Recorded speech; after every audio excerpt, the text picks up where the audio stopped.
All right, let's do some miscellaneous stuff here. You can see I put the spark plug wire in place and could not find any specs on the torque for the bolts here and here for this intake, and so I'm guessing that that's because it probably means that it should be taking some thread locker. So we're gonna do that.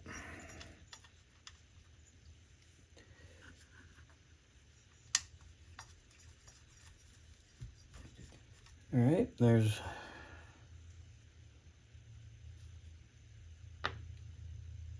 one.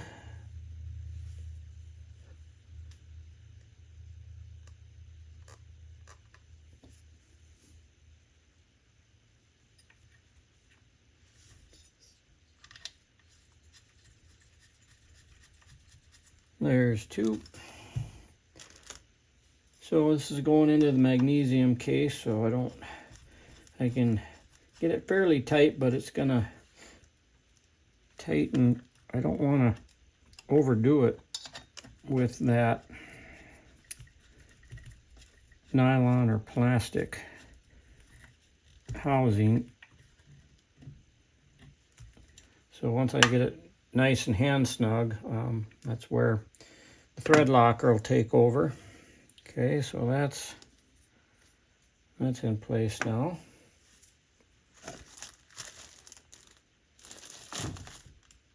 Let's kind of look at the carburetor here. Move this over here so you can center things a little bit more.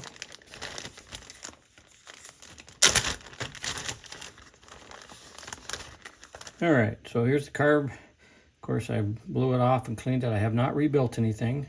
If I have issues with the carburetor, not with run issues, since I know everything's probably nice and tight, I will do a pressure test probably on this.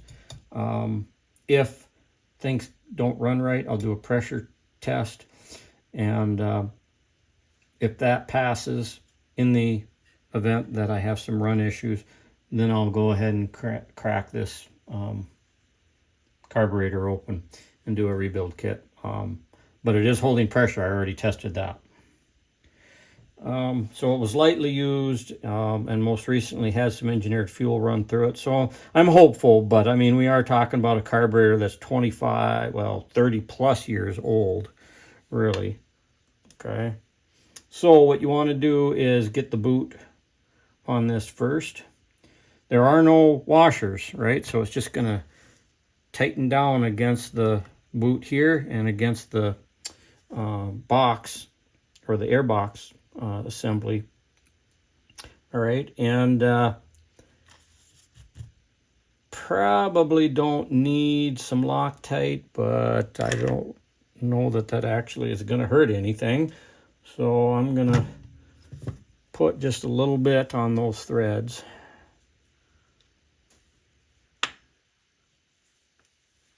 But first I'm going to get them started in the air filter holder. Sorry about bumping you there. Got the choke closed now, for now. Okay.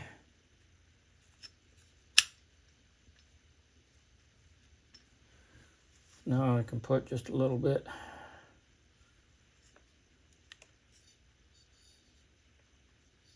thread locker on the end of those nuts. Okay, I need to negotiate the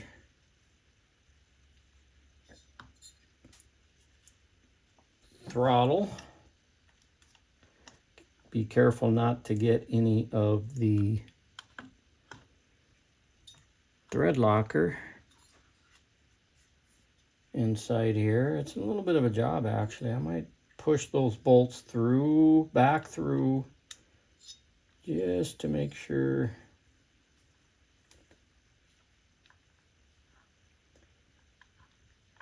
that I don't get anything where I don't want it.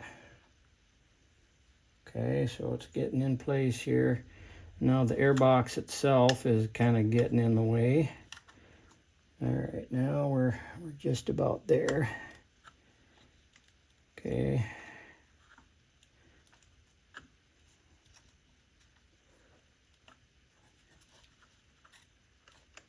I've pulled the bolts back a little bit.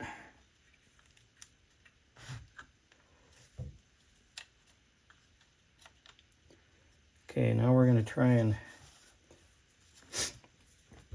fit the one on this side. Just get it started.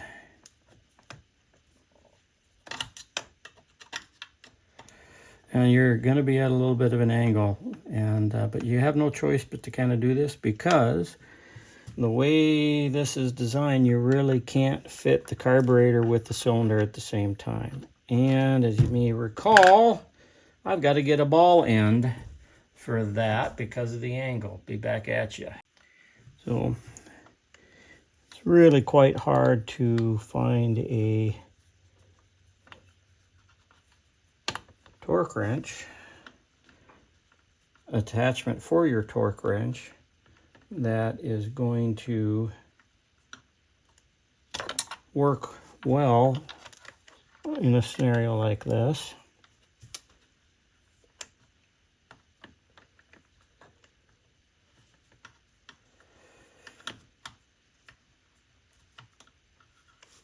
Because you'd have to find a ball end, and I'm having some trouble getting that one started, so either I've got it up too high or too low. Let me try lifting it.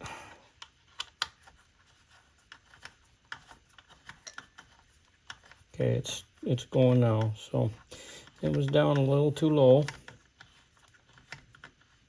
Okay. So I guess here's probably the tricky part. Now that I've gotten these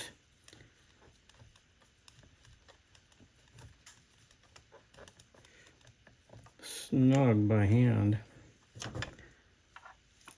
you want to lock that down there after you have all of this done. So here's the hard part. You got to get these to around 3 to 4 Newton meters. You know, if you go too aggressive with it, you're going to end up stripping things. If you don't go tight enough, then you could have a leak. So this needs to be 3 to 4, so I'm just going to go half the distance. I'm at 2 now, so let's see here. We're going to go to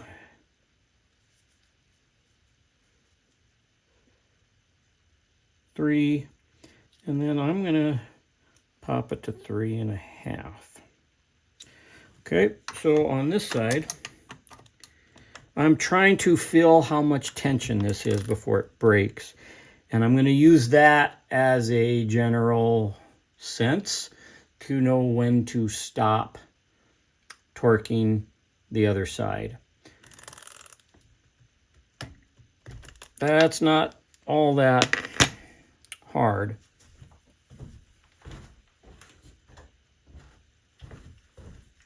So how I'm going to do that, and this isn't, again, probably the best way if I had different tools, but I'm going to fit that ball end in there and then crank down on this angled wrench. First by hand here. All right, now I will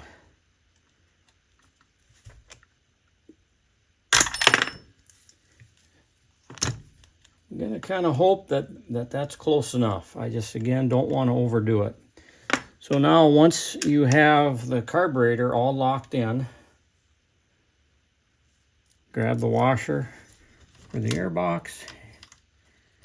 And again, all this stuff can come loose, so I keep forgetting, but these are supposed to be tightened down with thread locker.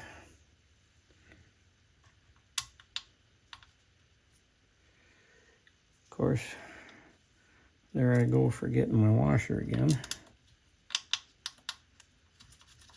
Start by hand. Okay, so probably didn't need the thread locker on the car bolts there, but I just wanted to do that. But here, there is no torque spec, and that's going to help lock it down. All right, so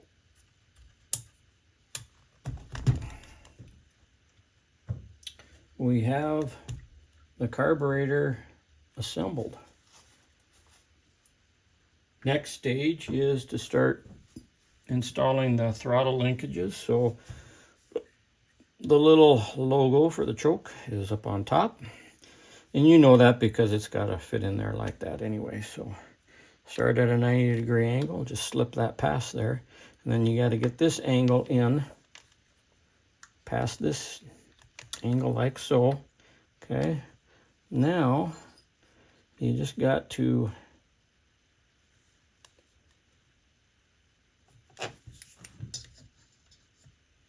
press in the end in that hole, and you might find it useful to use a little straight edge to help to press that.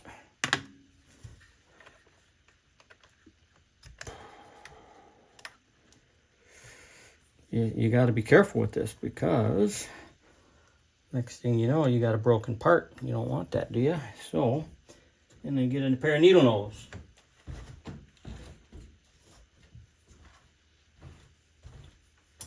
Or a hemostat.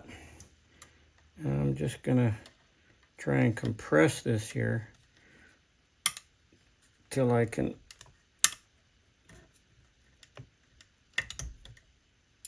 nope, I'm having trouble getting it started.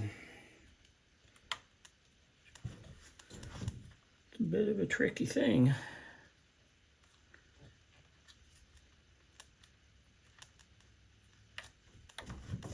Might actually help to push it forward so you can get it more perpendicular to the hole. And then I think, I'm afraid, it's just really going to require back pressure here like this. There we go, it's in place, right? See how that's working the choke now? So if you have to do that too much, you might end up wearing out this part and just have to get another one, right? Okay, we got that in there. Now, I have not looked in the photos I took originally, but we got a hole right there that has to fit in.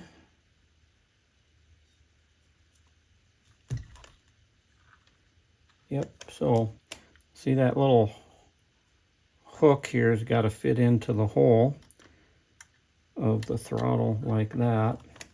And then you got to fit the end of that into the slot of the throttle cable. Again, as you press this in now, be careful that you don't damage the plastic throttle. I'm just going to grab a pair of needle nose here, and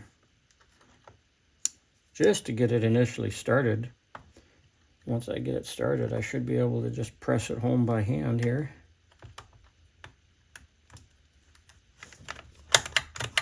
There we go. Throttle's working. Okay, so we have the carb box just about set up here. Now we can go ahead and finish our fuel lines. Now I'm using the original impulse line. It was, it still is pretty pliable. I just didn't have enough of the new line, fuel line here. And here, if I zoom in on you, you can maybe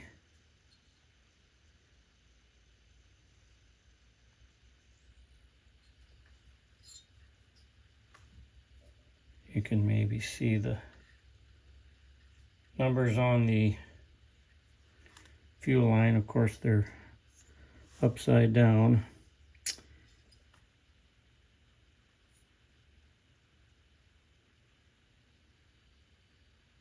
But that's a pretty standard fuel line. All right, so let me grab a snippers.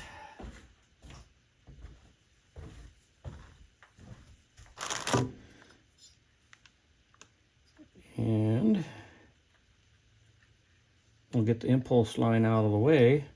We only need probably about right there. So I'm gonna mark that with my finger.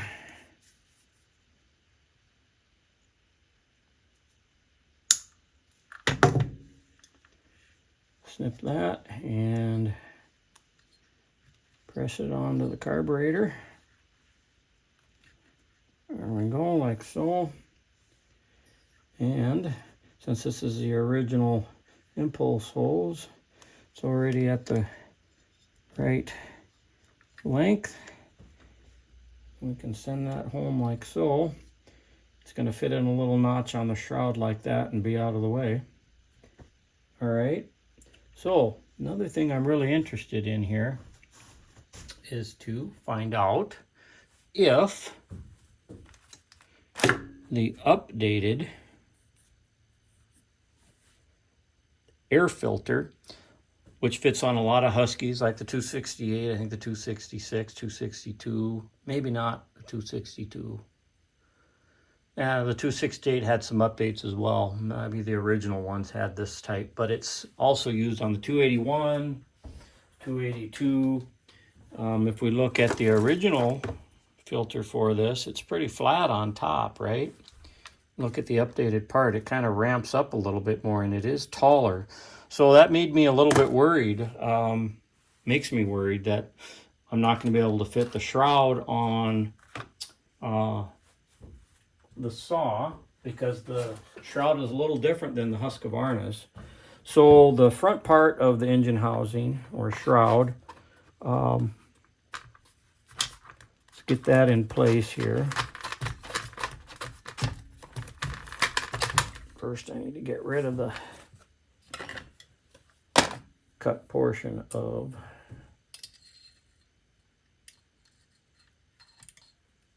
the fuel hose that we just cut. There we go. We don't need debris in the saw. I don't like this kind of design. I don't know why the hell they actually ever went with it. Especially by this time, Husqvarna was making these. And they should have just kept it consistent with the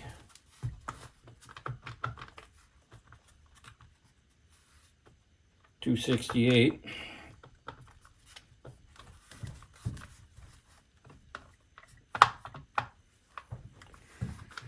Okay, it's not perfect, but I think the reason why is with this new rubber on the intake, it's larger, it's swollen, so it's going to have to be, you know, cranked down fully so that it meets the crankcase housing better. That's what's actually giving me a little bit of resistance here, but it's not bad. Okay, so here's the real test. Let me grab one of these washers here, or one of these rubber gaskets. I buy extras of these. These can wear out. I also like putting two oftentimes on these so that I feel I get a better seal that way. And when I do fit these, before I actually run them, I actually take a little bit of grease here, and on the outside, I'll put a little tiny bit of grease. Yeah, I don't know. You got the felt there, but I still might do that. The point is, a little bit of grease in these fines particles get through here no matter what. You just can't avoid it.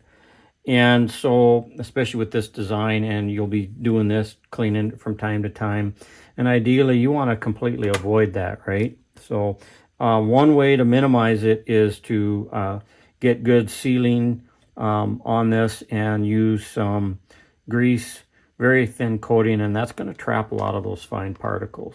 Okay, so I'm just going to go ahead and fit this on here. And, you know, it is taller than the other filter, but it's not crazy. I can see that it's only coming up to around here, and this is going to ramp up and down. I'm optimistic that I'll be able to use this updated part that's get used in the Husqvarnas for this saw, because you can't get the old profile in the filter anymore, either from Husqvarna or the old Jonsered parts, and there's no aftermarket ones for that. And the one that was on the saw was, you know, beyond hope or beyond help. So we got that locked down. Let's grab the other part of, well, this would be the airbox shroud, and see if, oh, look at that. Beautiful. It fits like a glove. So that's good to know. Throughout this build, it turns out then that the only part that I had to replace using an aftermarket version was that rubber intake boot. That was it. That was absolutely it. Now, if I had, you know, lost or broken the shroud for that intake boot, then very likely I would have had to have gone with a whole new cover, airbox, carburetor, and cylinder assembly, which would have kind of made this cost prohibitive.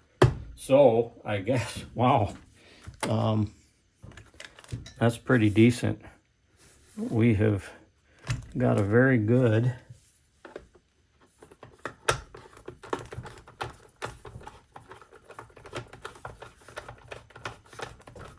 I think what's going to be a very good saw. Now, we're not completely out of the woods yet in terms of potential issues. And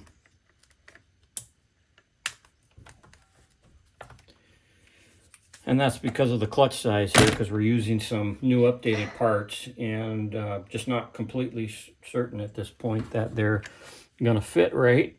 So we have to sort that out. And we have to fit up the clutch cover with a couple things as well. One is an improvement because it was never done initially with the saw. And we have to add a new metal guide. Fit the bar up here and just make sure everything's going to fit the way she's supposed to. So I guess with that, that will be probably our next video before we actually do a test run on this.